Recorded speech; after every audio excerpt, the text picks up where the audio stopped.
happy automation.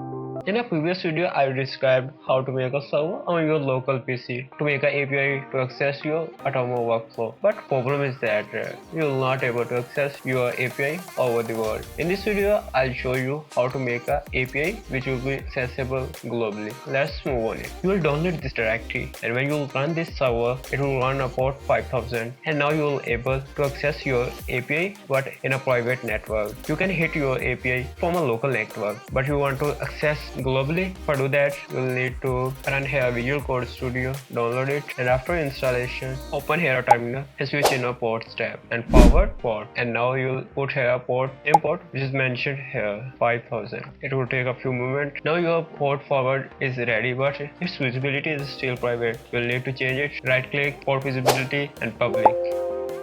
Press on continue, and now you can access your API over the world. First time you will need to give access in a GitHub account. Now it's ready to use. Just type here endpoint of your API.